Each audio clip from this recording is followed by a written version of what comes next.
Are you in the mood for Chinese food, but you're never quite sure how they're preparing it or how to calculate the bites or points? Try my chicken fried rice.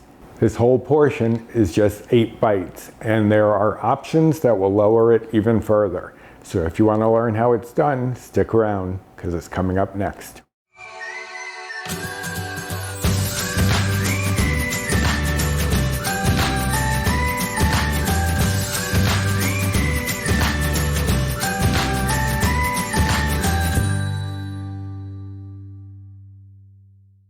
Hello and welcome to my kitchen. My name is Roy.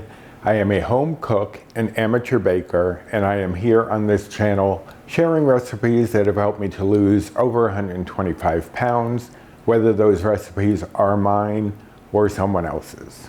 Now today, not a surprise because this seems to be a trend, but this is one of mine. I am going to be doing chicken fried rice, and there will be options that you can change this up however you feel like changing it up. And I will give you those options in a bit.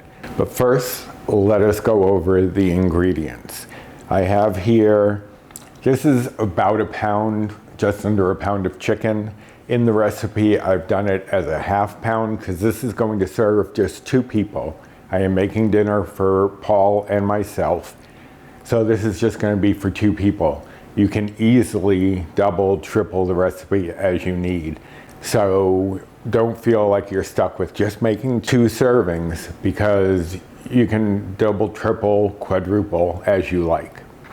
But the recipe does call for ½ pound of chicken, and that's how I calculated the calories and macros.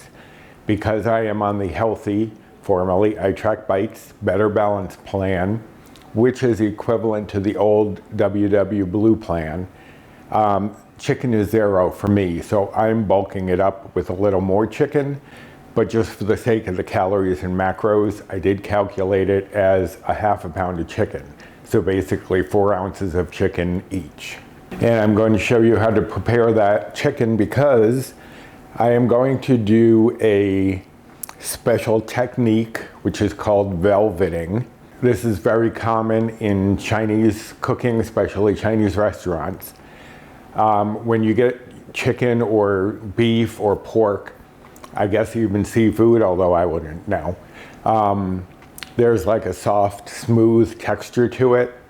And that's what velveting offers, so that you don't have to do the velveting. I'm going to show you how to velvet, but then how you would cook this without velveting it. And for the velveting, we're going to need just 1 tablespoon of egg white. You want the white. And I'm going to show you how to prepare that. 2 teaspoons of cornstarch, 2 teaspoons of soy sauce. And then I have here 6 cups of water. And here is 1 teaspoon of canola oil. And I'll explain all of that once we start working on that process. For the fried rice aspect of it, I have 2 cups of leftover rice.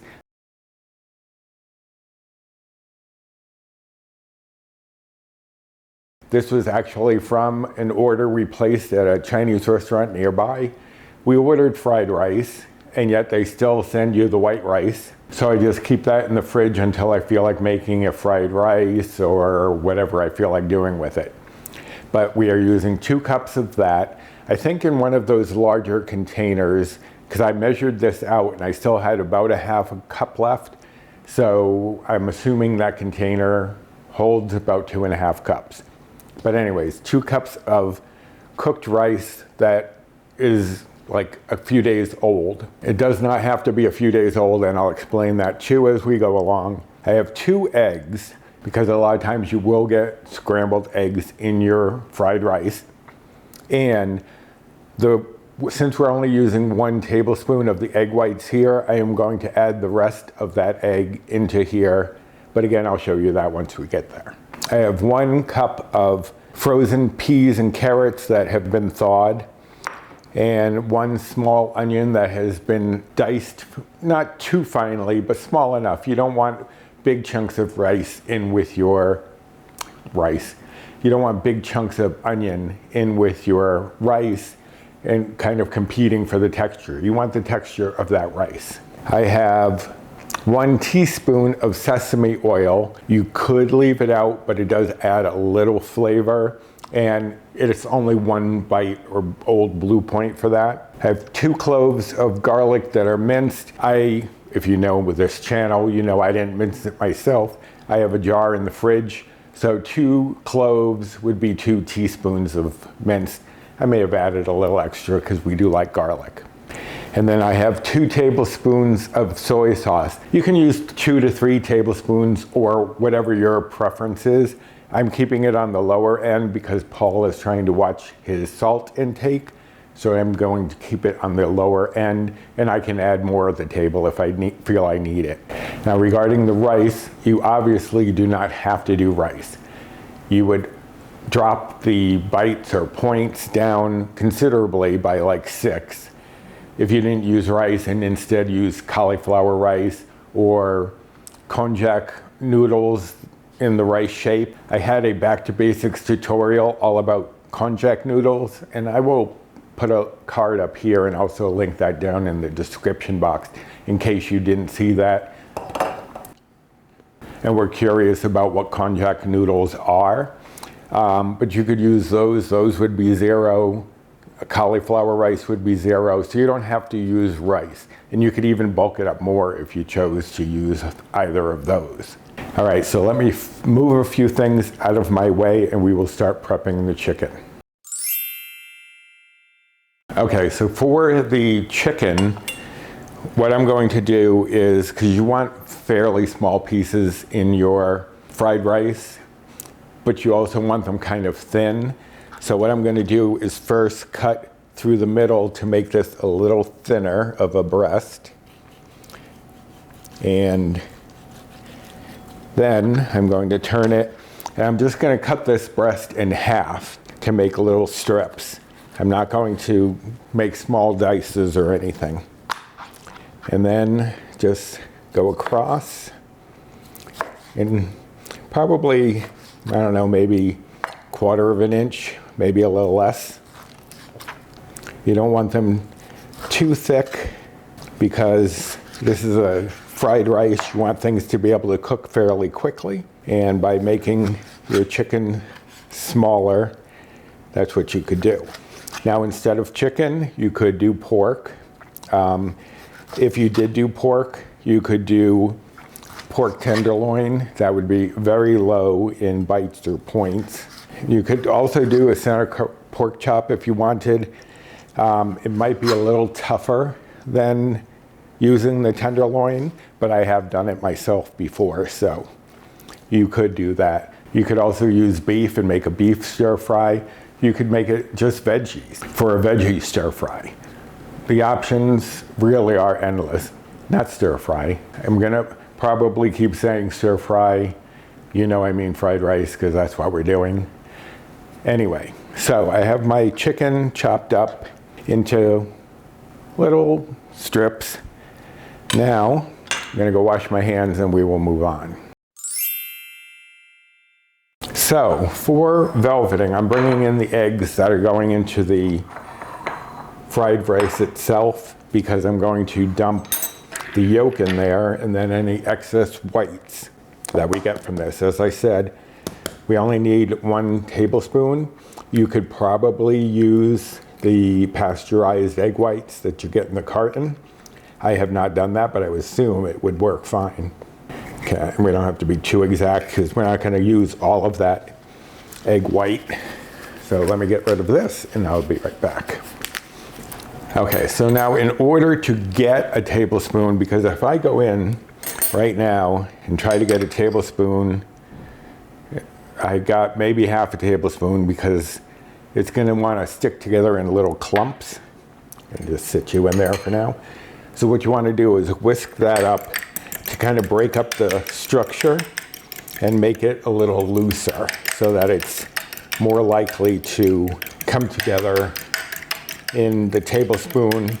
You want to break down, you know how egg whites tend to be kind of like one big mass.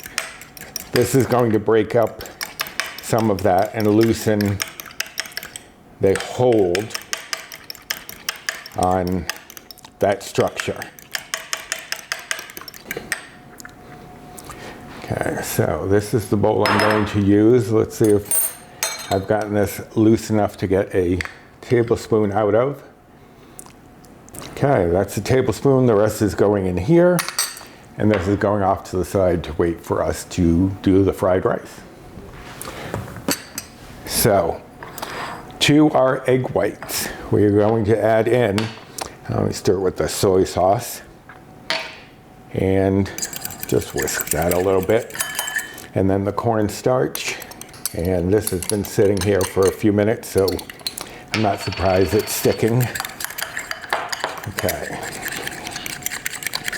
I gotta remember to lift the bowl off of the counter, otherwise I make a lot of clicking noises. Okay, so you wanna whisk this so that that cornstarch is broken up. Now in some techniques for velveting, they use baking soda, and if you had a tough cut of meat, that would probably work better. But chicken, especially the way we've cut it, it's not going to be tough, so cornstarch is a better option. So we have that mixed together. Now we are just going to dump in our chicken strips. Actually, let me go this way so you can actually see what I'm doing. So we're just going to toss this in there and then coat the chicken with all of this. Just toss it all around so that the chicken gets coated.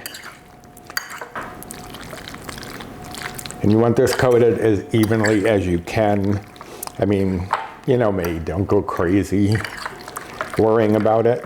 Just as long as you can see that everything's coated fairly well, that's all you need. Now we're going to cover this with plastic wrap and we're going to let it marinate a little bit in the fridge for 30 minutes.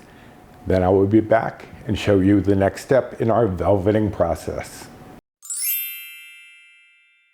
Okay, so it has been half an hour that this was sitting in the fridge, marinating, and that was just to help the cornstarch kind of cling to the chicken.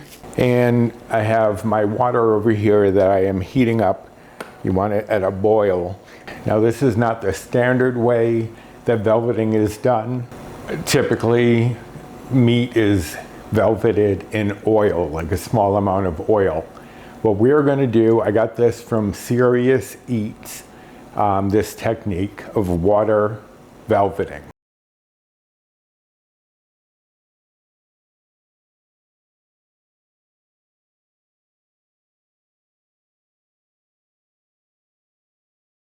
So I have 6 cups of water that are up to a boil, just about. And then I have just 1 teaspoon of oil. And that's mostly gonna be in there to help these not stick together, because that cornstarch is gonna make them wanna cling. And so this little bit of oil in there is just gonna help us to separate them. Okay, so we are at a boil, so what I'm going to do, now this goes pretty quickly. Once this goes in, you only want to cook it for 1 minute. It's pretty quick, just once it's like white on the outside, because you're going to continue to cook it later in whatever dish you're making. Whether it's stir fry, for me fried rice, whatever it is. And you could use this technique anytime you want some soft tender meat. If you wanted to do like a buffalo chicken mac and cheese, you could velvet your chicken before putting it into the mac and cheese and get that nice soft texture that you would be getting from a Chinese restaurant.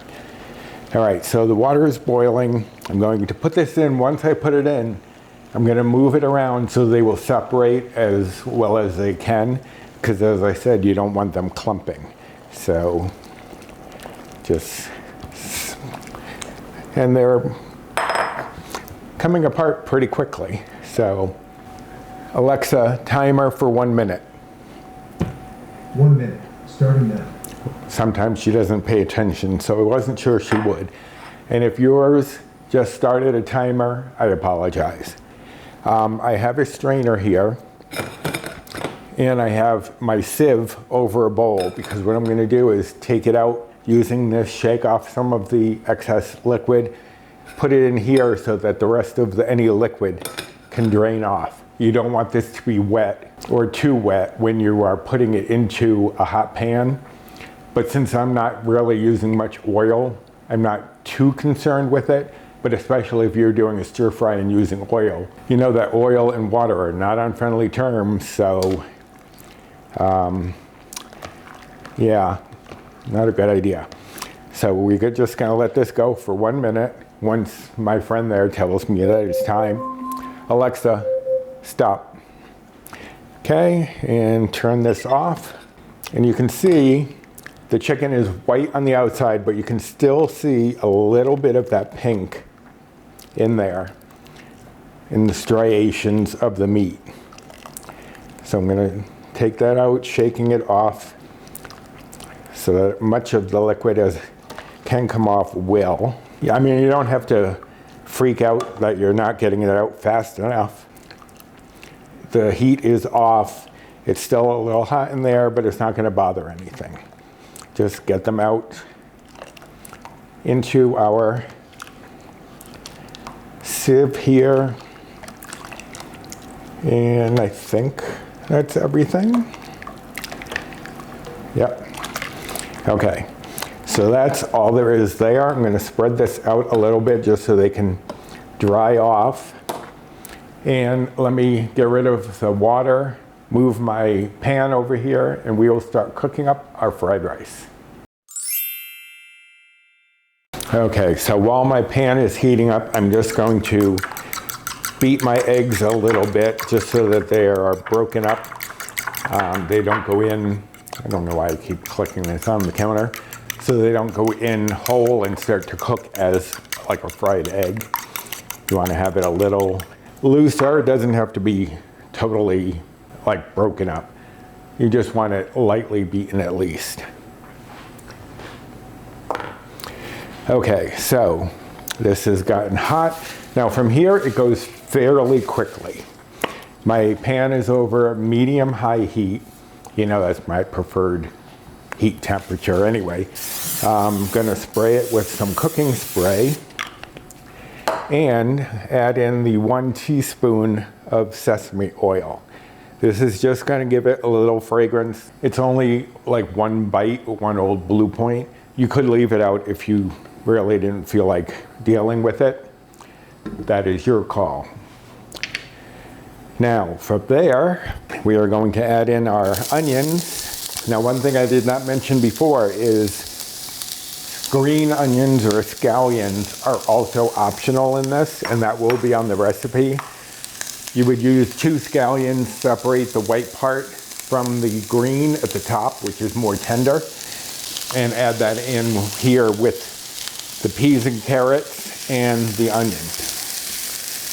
So now we are just going to let this go for about 4 minutes for the veggies to soften up a little bit. We'll be right back. Okay, so it's been about 4 minutes, getting a little bit of color on the onions, which isn't required, but it does add flavor. As I've mentioned in previous videos, when you're browning food, you get extra flavor from that. So now I'm going to add in the garlic. You don't have to use the garlic if you don't want to, but we enjoy some garlic around here. Stir that through, and you just want this to become fragrant about 30 seconds or so. And you can use other vegetables. If you wanted to use like a mixed vegetable instead of just peas and carrots, that's fine. If you're not a fan of either peas or carrots, that's fine. You could add in some mushrooms. You can change this up. You don't have to stick directly to what I'm showing you here. Okay, so it's been about 30 seconds. What I'm gonna do, and this is gonna be a pattern, is we're gonna push these veggies off to the other side of the pan. And I'm going to give a little spray just to lubricate the surface, and we're gonna add in our rice. Now it's mostly broken up. Like any big clumps, you can just put them in your fingers, break them up. They'll also start to break up as they go along. Now, we're going to stir just the rice. We're not going to combine them just yet. So we're just going to cook these for about 4 minutes. Now, as I said, this is leftover rice from takeout. Leftover rice is often preferred. They always say you can't do it with fresh rice, but you can. If you decided, hey, I feel like having some fried rice tonight, do so. What you would do is cook your rice. Once your rice was done, spread it out onto a baking sheet so that it's all like a single layer and let it cool that way. The problem that most people have if they try to use fresh rice is they try to use it right from the pan. And if you do that, it's all going to want to clump together and all that moisture is going to make it want to hold or get mushy. So if you take it out, spread it out on a baking sheet and let it cool to about room temperature. Doesn't have to be totally cooled. That's all you need, and you can do a fried rice the same day. So you don't have to do leftover rice. I mean, but if you do have leftover rice, this is a great way to use it up. Or as I said, you could do cauliflower rice, you could do Konjac noodles. You do what works for you. So now this is going to go for about another 2 minutes, and then I'll be right back. All right, so this has been about 4 minutes. You can see the rice is getting a little color from the heat of the pan, and it's nicely separated. So now we're going to mix that all together with the veggies we have in there, and then again we're going to push it off to the side. As I said, this is going to be a standard procedure here. Now, what we're going to do is spray once more and add in our chicken. Now you can see some liquid did drain off even though we did take this out with a strainer. So it's a good idea to have one of these set over a bowl so that you can take care of that. Now, once you add the chicken, because we want to get a little color on there, we're just going to try to make an even layer, as even as we can, and then not touch it for about 1 minute. Let it just sit there, minute and a half. Now, if you did not want to velvet the chicken, which is fine, you would chop it up just as you had before, or the pork or beef or whatever you were using. And this is when you would add it. But because we didn't have it velveted, you'd cook it another minute or two to make sure it was cooked through. So we're gonna let this sit for a minute. I'm gonna get rid of this bowl and I'll be right back. Okay, so it's been a minute. We're gonna stir the chicken. And you can see, hopefully, that the chicken is getting a little color. And so we're just gonna stir that around, try to flip some of them over so it gets a little color on the other side. Now we're gonna do the same thing and just let it sit here for 1 minute. Then we're almost done and ready to eat. Be right back. Okay, I just realized my overhead camera was not recording. So hopefully I'll have enough that you can get what I'm doing here. All right, so now the chicken has been cooked. We're going to mix this all together. And we're going to add in our soy sauce and stir that around. And as I said, you can add as much or as little soy sauce. You could use oyster sauce if you wanted. It's your call. So now the rice is nicely colored. One last time, we're going to push this aside. Spray the pan. And this time we're going to add in our eggs. And you're just going to move those around, scramble them, and once they're just about set, we're going to stir them in with everything else, and we are all done.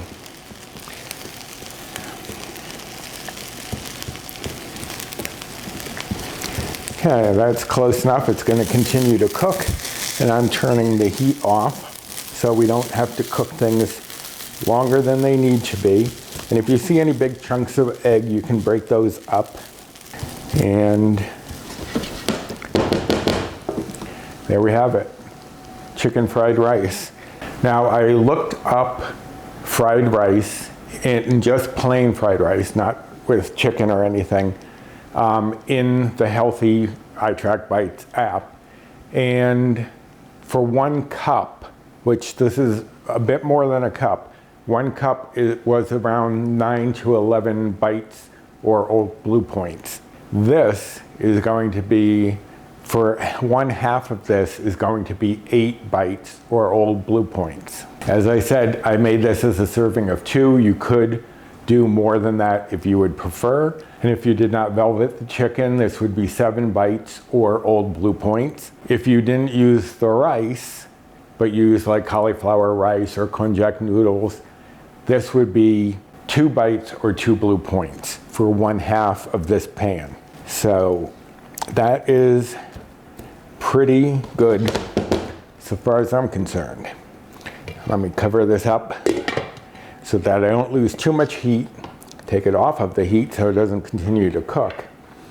And we can talk about the other stats. Now, if you're following calories, 1/2 of this pan would be 547 calories. And if you're following macros, the fat would be 12.7 grams. The carbs would be 61.2 grams, again, because we are using rice. And the protein would be 41.5 grams because of the chicken. If you didn't use the chicken and just use vegetables, all those things would alter based on what you're using. So always remember to add whatever you're using into the recipe builder of whatever app you are using. So I hope you enjoyed this recipe and this video.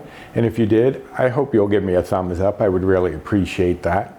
Subscribe to my channel if you haven't yet and you are looking for recipes that can help you on a weight loss journey. And share these videos if there's anyone that you know of who would be interested in this kind of content. And hit the notification bell for the next time I upload any sort of video. Now comment down below, would you be using the rice? Would you be trying the velveting of the chicken or try velveting some other meat? Would you leave the meat out? How would you like to make your fried rice? Let me know down in the comments. And this recipe will of course be on my blog. The link to that is down below in the description box, along with other links like my Fetch Rewards code, my Built Bars, my Amazon storefront, and my social media. So here's my Instagram handle if you want to follow me over there. And there are 2 Facebook groups that I am part of. One is mine, Recipes with Roy, and the other one is Finding Our Way, WEIGH. And that one I co-admin with Jennifer Lynn from the Jennifer Lynn channel, of course, as well as Bree Coleman from Balancing Life with Bree. So join us over there. Lots of great tips, tricks, recipes, people, and support. So I think it's time for Paul and I to have a nice, tasty takeout dinner without the delivery. So I hope you're going to give this one a try. And until next time, bye.